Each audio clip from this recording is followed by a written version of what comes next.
पुढील कार्यक्रम प्रसारित करणारे आहेत जॉयस्मेर मिनिस्ट्रीचे मित्र आणि भागीदार.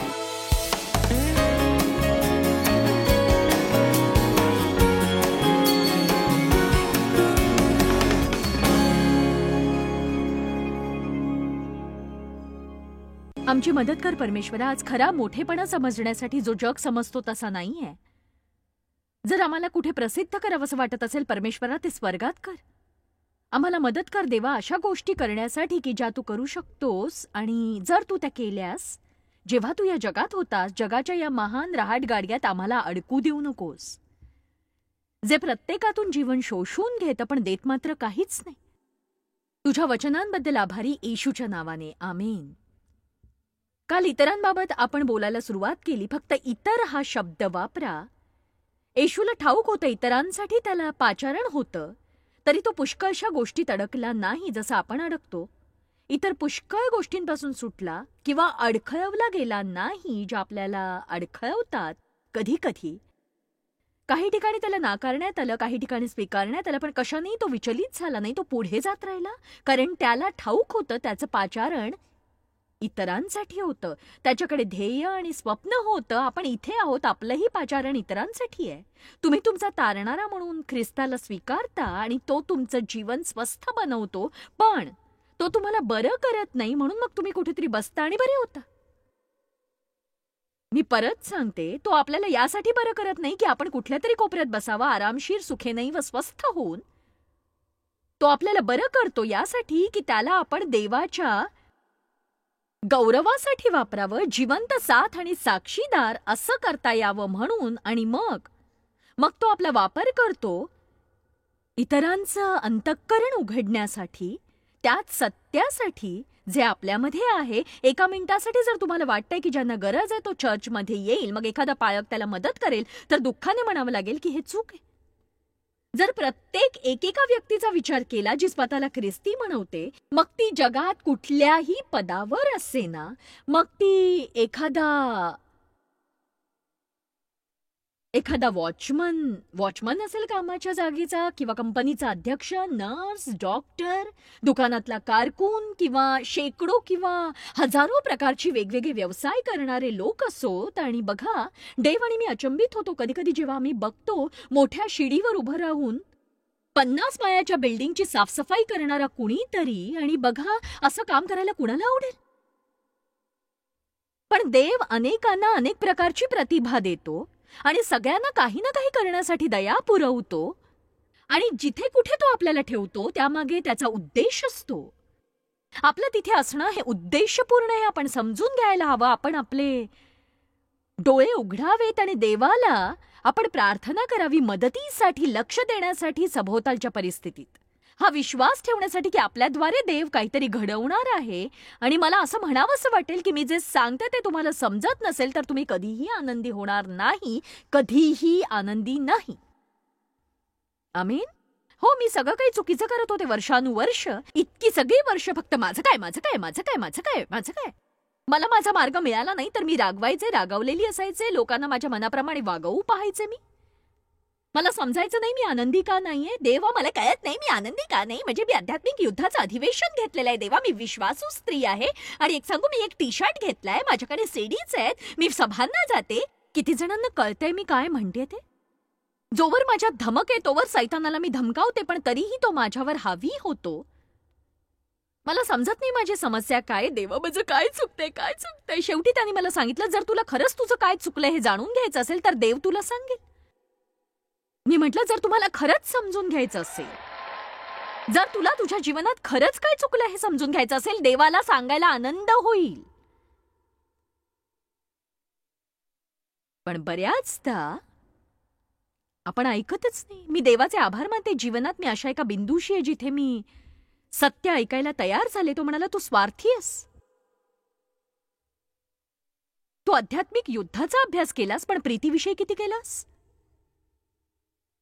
मी भरभराटीचा अभ्यास केला, पण प्रीतीविषयक किती अभ्यास केला मी रोगमुक्तीविषयी शिकले, पुष्कळ वर्ष आरोग्यदानाच्या अभ्यासात घालवली, पण प्रीतीविषयी मी खरंच शिकले होते का? मी सामर्थ्याविषयी शिकले, मी विश्वासू लोकांचे अधिकार अभ्यासले, पण प्रीतीविषयी अभ्यास करण्यात मी कुचराई केली. आणि तो केला नाही. लव्ह रिव्होल्युशन नावाचं एक छानसं पुस्तक मी लिहिलं. मला वाटतं आजपर्यंतच्या लिहिलेल्या सगळ्या पुस्तकात उत्कृष्ट असं. काहींनी ते वाचलंही असेल कदाचित.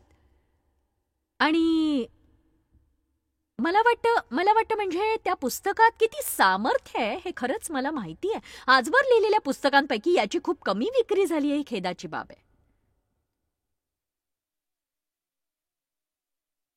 वाईट वाटतं मला, पण ते सांगतं की आपली चूक काय आहे. त्याची खूप कमी विक्री झाली इतर पुस्तकांच्या मानाने, कारण लोकांना त्याची गरजच वाटत नाही. किंवा त्यांना वाटतं त्यांना ते आधीच माहिती. ओ प्रभूला धन्यवाद बंधू, मी तुमच्यावर प्रीती करतो परमेश्वराच्या नावामध्ये. अरे बापरे, अजून एकदा जरी मी ते ऐकलं मला नाही वाटत ते मला सहन होईल. जा आपल्या शेजाऱ्याकडे जा, त्याच्याशी हात मिळवा, म्हणा देवामध्ये मी तुझ्यावर प्रीती करते. चर्चमध्ये तुम्ही नेहमी असं करता हो की नाही? जिथे तुम्ही जाल तिथे असं करा. कुणी असं आहे का? ठीक आहे, खूप थोडे आहेत. पण आपण जर देवाच्या प्रीतीमध्ये कुणावर प्रेम करणार असू देवाची खरी प्रीती, अरे देवा, किती आश्चर्यकारक प्रकारे गोष्टी बदलतील. मग चहाडखोरपणा, निवाडा करणं, टीका करणं हे असणारच नाही. गरजा भागवल्या जातील, सगळ्यांचा समावेश होईल, कुणीही वगळलं जाणार नाही आपल्या गटामध्ये. लहानच्या कंपूमध्ये कुणी ताठा दाखवणार नाही.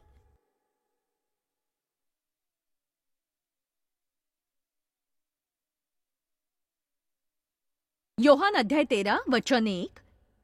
वल्हांडण सणापूर्वी असे झाले की येशूने आता या जगातून पित्याकडे जाण्याची आपली वेळ आली आहे हे जाणून आणि पूर्ण रीतीने समजून, इथे तुम्हाला काहीतरी समजायला हवंय, त्याला ठाऊक होतं की या जगातून त्याची जाण्याची वेळ जवळ आली होती. एक सांगू, साधारणपणे जर तुम्ही पालक असाल,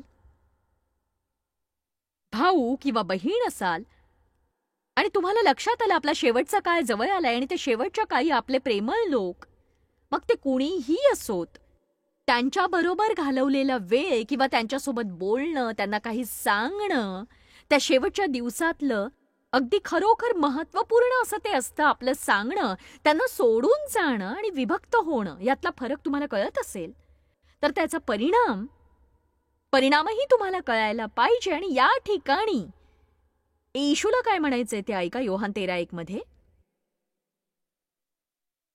या जगातील स्वकीयांवर त्याचे जे प्रेम होते ते त्याने शेवटपर्यंत केले, अति उच्च पातळीपर्यंत. आता हे खूप सुंदर आहे, कारण तो सांगतो की आता येशू काय करणार आहे ते त्याच्या पद्धतीने त्यांच्यावर प्रीती करणं, अगदी आत्तापर्यंतच्या त्याच्या अत्युच्च पातळीवरचं प्रेम. यहुदाच्या मनात भोजनाच्या वेळी त्याला धरून न्यावे असे सैतान बोलून चुकला होता. आता बघा वचन 3, तेव्हा आपल्या हाती पित्याने अवघे दिले आहे व आपण देवापासून आलो व देवाकडे आता जातो हे पूर्णतः समजून येशूने इथे आपल्याला काही क्षण थांबायचंय, कारण आपल्याला दिसतंय येशू काय करणार आहे ते. आणि येशू जे करणार आहे ते तुम्ही करू शकत नाही जर ख्रिस्तात तुम्ही कोण आहात हे तुम्हाला ठाऊक नसेल तर. तुम्ही जर सुरक्षिततेच्या शोधात असाल, जर तुम्हाला तुमचं महत्त्व आणि मूल्य जाणून घ्यायचं असेल, जर तुम्हाला ठाऊक नसेल की देवामध्ये तुम्ही तसे आधीच आहात आणि आता जे मी सांगणार आहे ते तसं करणं तुम्ही समजू शकणार नाही, कारण तुम्हाला वाटतं की त्याच गोष्टी करायला हव्यात ज्या जगाला महत्त्वाच्या वाटतात, तर तुम्ही महत्त्वाचे असाल मग. पण या क्षणी तुम्हाला समजायला हवं, जेवढे तुम्ही महत्त्वाचे आहात त्यापेक्षा जास्त महत्त्व तुम्हाला काहीही नसेल. जितके तुम्ही महत्त्वाचे आहात त्यापेक्षा जास्त महत्त्व तुम्हाला नसेल जर तुम्ही ख्रिस्तात असाल तर. नुकतंच मी एक पुस्तक वाचलं, त्यात लिहिलंय ते मला वाटतं आश्चर्यकारक आहे. ते म्हणतं जगात सगळ्यात महत्त्वाची गोष्ट आहे ती म्हणजे देवाला ओळखणं, आणि दुसरी महत्त्वाची गोष्ट आहे की तुम्ही कोण आहात हे ओळखणं ख्रिस्तामध्ये. आणि मी सांगते की हे जर तुम्ही शिकला नाही त्याशिवाय तुम्हाला काहीच मिळणार नाही. तुम्ही नेहमीच झगडत राहाल, कारण जोवर आपल्याला समजत नाही की आपण देवाकडून आलेलो आहोत आणि त्या ठिकाणी राहण्यात काहीतरी उद्देश आहे आणि ख्रिस्ताद्वारे आपण देवाकडे परत जाणार आहोत आणि आपलं सगळं काही त्याच्या हातात आहे, आपण खरंच काही करू शकत नाही जे देवाला वाटतं आपण करायला हवं. समजतंय ना मी काय म्हणते ते? जर तुम्हाला माहित नसेल की देव तुमच्यावर प्रीती करतो, तुम्ही ख्रिस्तामध्ये कोण आहात, तर का नाही तुम्ही एक छानशी पवित्र आत्म्यासाठी सुट्टी घेत आणि सगळं नीट करत? कारण हे खूप महत्वाचं आहे. म्हणून तो भोजनावरून उठला, त्याने आपली बाह्य वस्त्रे काढून ठेवली आणि त्याने सेवकाचा रुमाल घेऊन आपल्या कमरेस बांधला. माहित नाही ते कसं दिसत असेल, पण कदाचित यापेक्षा चांगलं नसेल. इथे आपण एक प्रयत्न करणार आहोत. ठीक आहे, हे कदाचित पडेल, पण मुद्दा समजला ना माझा तुम्हाला? बरोबर, ठीक आहे. तो भोजनावरून उठला, त्याने बाह्य वस्त्रे काढून ठेवली, त्याने सेवकाचा रुमाल घेतला. मला करताना पाहण्यापेक्षा ते खूप जास्त परिणामकारक होतं, कारण तिथे खरंच माणसं होती ज्यांनी पाहुण्यांचे पाय धुतले. कारण सगळ्यांनी सँडल्स घातले होते, रस्ते खूप धुळीचे होते, घाणेरडे होते आणि तुम्ही कल्पना करू शकता का पाऊस जर पडला तर त्यांचे पाय किती खराब झाले असतील. पण हे जे पाय धुणारे लोक होते, मला भरवसा आहे सगळ्यात खालच्यापैकी खालचे समजले जात असतील कदाचित. घरातल्या सगळ्या नोकरांमध्ये कदाचित त्यांनी पाय धुतले ते आणि कनिष्ठातले कनिष्ठ समजले जात असतील. इथे आपण येशूला पाहतोय, देवाचा पुत्र, जो खरं तर स्वतः देवच होता, देवाचं वचन असा जो किंमत चुकवणार होता. आपल्या शरीराद्वारे आपल्या कारणासाठी देवाने त्याला ज्या कारणासाठी पाठवलं होतं ते परिपूर्ण करण्यासाठी. आणि जेव्हा तो भोजनावरून उठला आणि नोकरांचा रुमाल त्याने घेतला, स्वतःभोवती गुंडाळला, तेव्हा एक धक्कादायक अशी लहर त्या खोलीत पसरली. ती, तू हे काय करतोयस? मग त्याने भांड्यात पाणी ओतलं आणि तो शिष्यांचे पाय धुवू लागला आणि पुसू लागला त्या रुमालाने जो स्वतःभोवती त्यांनी गुंडाळला होता. तर आज मी इथे एक उदाहरण दाखवणार आहे. मी इथे 3 लोकांचे पाय धुणार आहे. त्यातील प्रत्येक जण एका गटाचं प्रतिनिधित्व करील आणि आपण पाहणार आहोत की जरी आपल्याला इथे असलेल्या सगळ्यांचे पाय धुवावेसे वाटतात, काहींचेच पाय धुण्याची इच्छा पूर्ण होईल, इतरांचे पाय धुता येणार नाहीत. आता मी गृहीत धरायला नकोय की मी कशाविषयी बोलते ते तुम्हाला माहीत असावं असं, पण तुम्हाला हे नक्की माहितीये की हे पाय धुण्याविषयी नाहीये, हो की नाही? बघा, म्हणजे तुम्हाला ठाऊक आहे की त्याने हे उदाहरण म्हणून केलं लोकांसाठी की त्यांनी कसं जगावं हे दाखवण्यासाठी. इथे संदेश असा आहे की दास व्हायला शिका, इतर लोकांची सेवा करायला शिका. तुम्ही म्हणाल मला मिनिस्ट्रीमध्ये जायचंय, तर मिनिस्टर या शब्दाचा अर्थ आहे सेवक.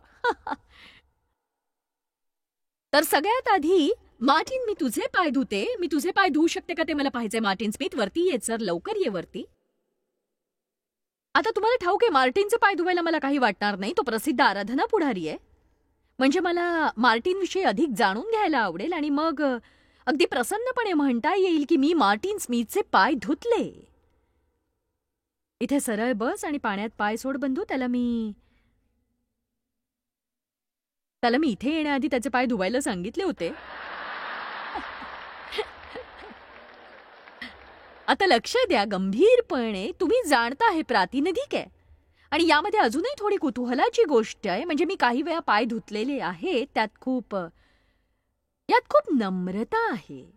साधारणपणे ज्याचे पाय धुतले जातात त्याच्यासाठी ही अधिक असते. जो पाय धुतो त्याच्यापेक्षा. कधी कधी तुम्ही हे पाहणार आहात, जेव्हा येशूला पेत्राचे पाय धुवायचे होते तेव्हा पेत्र म्हणाला, नाही तू नको धुवूस माझे पाय, मी तुला करू देणार नाही. तो म्हणाला, जर तू मला तसं करू दिलं नाहीस माझ्याबरोबर तुला वाटा नाही. तुम्ही पाहू शकता मार्टिन आणि माझ्यात तेव्हाच खरे संबंध दृढ होतील जर आम्ही एकमेकांसाठी काही केलं तर. आणि साधारणतः ते काही फार मोठं कार्य नसतं. खूप लोकांना ते दिसेल असं, ते म्हणजे असं की तुझे पाय घाण आहेत बंधू, मला ते धुवू देतोस का? आणि खरंच जेव्हा मी तसं करीन त्याचा अर्थ काय होतो की याचा अर्थ आहे, मार्टिन मी सेवेला तयार आहे तुझ्यासाठी. मी तुझ्यावर प्रीती करते. तू देवाची सुंदर अशी निर्मिती आहेस. मी फक्त तुझी आराधनाच नाही तर एक माणूस म्हणूनही तुझी प्रशंसा करते आहे मार्टिन. आमेन.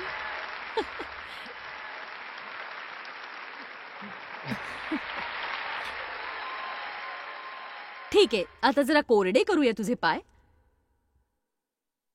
मला हेच सांगायचंय की आपल्याला याची गरज आहे, कारण यामुळे आपला अहमपणा निघून जातो.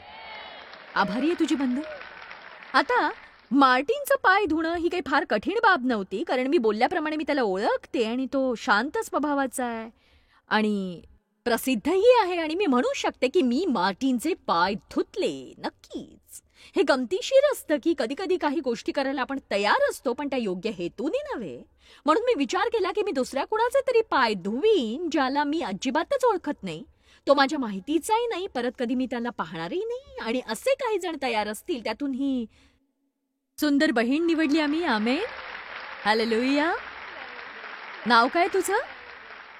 केंद्रा. ओके केंद्रा, मी तुला ओळखत नाही आणि एक सांगू, मी तुला कदाचित परत पाहणार नाही, पण माझा विश्वास आहे देवाने मला सांगितलंय तुझ्या जीवनात गुंतवणूक करण्यासाठी, आणि आज फक्त तुझे पाय धुवायचेत आणि हे केल्याने तुला सांगायचंय की तू माझा हिस्सा होशील आणि मी तुझा हिस्सा होईन.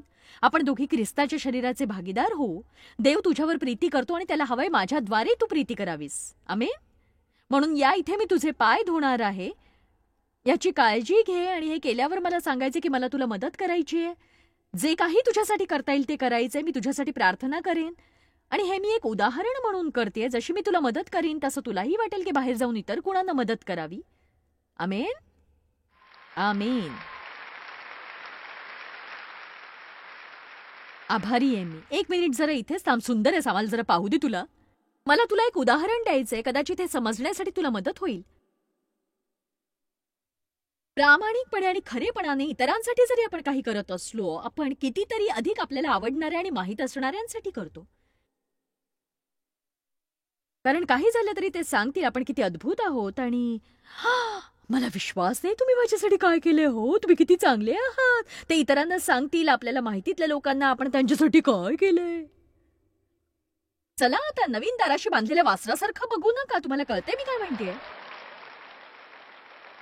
आता जेव्हा काहीतरी कुणासाठी ज्याला आपण ओळखतो त्याच्यासाठी करतो, देव त्यांच्यावर प्रीती करतो, याशिवाय दुसरा कोणताही भावार्थ नसतो, तेव्हा ती वेगळी गोष्ट आहे. उदाहरणार्थ मला वाटतं मी याचं बरंच विवेचन केलंय म्हणून आता समजतंय. पुष्कळ काळापर्यंत मी चुकीचं करत होते, पण देवाचे आभार, काही गोष्टी मी शिकले कमीत कमी योग्य ते करण्यासाठी. माझी मुलगी, माझी नात एका लहान मुलीबरोबर शाळेत गेली.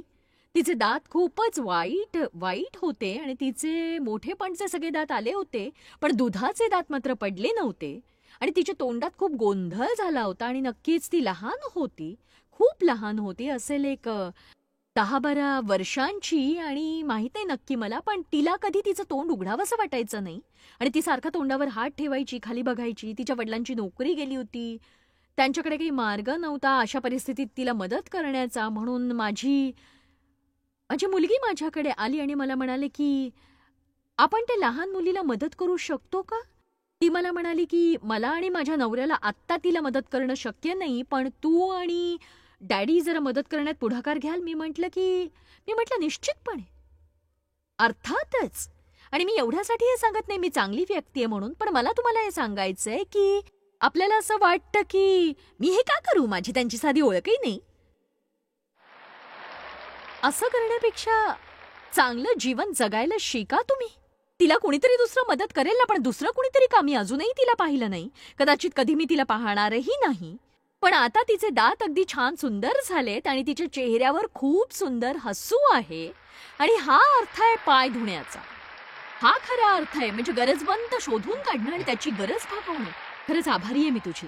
आता अजून एक शेवटची व्यक्ती राहिली आणि ते खरंच खूप कठीण असतं त्यांचे पाय धुणं, आणि ते असतं आपलं कुटुंब. म्हणून देव आता वरती आहे.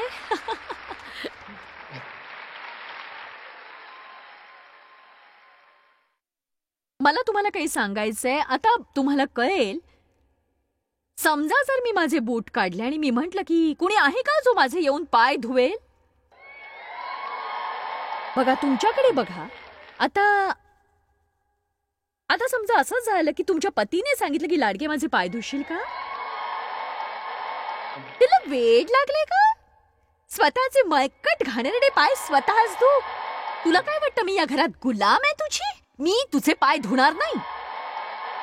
चला आता तुम्हाला हे समजायला हवं. मला ठाऊक आहे हे गमतीशीर आहे, पण यात एक संदेश आहे. म्हणजे लोक चर्चमध्ये मिनिस्ट्री म्हणून काम करतील, पण तेच ते स्वतःच्या कुटुंबासाठी बंद दारामागे करणार नाहीत का नाही? जर इथे माझ्याकडून पाणी सांडलं, तुमच्यापैकी 10 जण धावतील ते साफ करायला. काय घडणार आहे हे माहीत होण्यापूर्वी मी अजून 10 ग्लास आणले असते. पण तेच घरात कोणी घाण केली तर मला आठवतंय माझी लहान मुलं घाण करायची. तुम्हाला काय झालंय काय? सगळं मीच आवरत बसायचं आणि साफ करत बसायचं. मला दुसरं काही काम नाहीये का? वैतागले मी या मुलांना, वैतागून गेले अगदी. चला आता आज मला जास्त मेहनत करायला लावू नका. मला हवंय तुम्हाला हे समजावं. हालेलुया. तर तो बघा डेव उत्सुक आहे. आपण एकमेकांसाठी काहीतरी करायलाच हवं. विवाहावर विरजण टाकणारी महत्वाची गोष्ट काय आहे सांगू? लोक एकमेकांसाठी छोट्या छोट्या गोष्टी करणं थांबवतात. ज्या एकमेकांसाठी करणं खरंच खूप महत्वाचं असतं ते कौतुक करणं थांबवतात, ते मदत करणं थांबवतात, एकमेकांचे पाय धुणं थांबवतात. तर देव मी तुला शरण आले. तुझ्यासाठी लहानात लहान गोष्ट करण्याची आणि कोणत्याही प्रकारे तुला मदत करायची माझी तयारी आहे. तुझ्या गरजेनुसार तू माझा आहेस. तुझ्यावर मी प्रीती करते. आणि हो, मला इथे थोडी प्रतिक्षिप्त क्रिया मिळेल. गप्पस. हा असाच प्रकार घरातही असतो. तुम्ही त्यांना बोट द्या, ते हात पकडतात, बरोबर?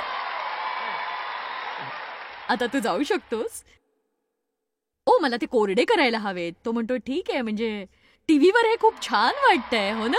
मी एक सांगू तुला, चला आता इथून जा. आता ते कोरडे झालेत पाय. जाऊ दे, तू तुझे स्वतःच कोरडे कर.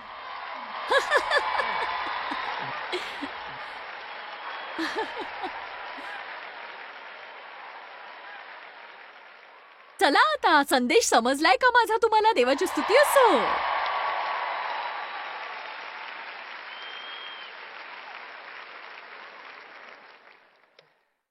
एक सांगू का?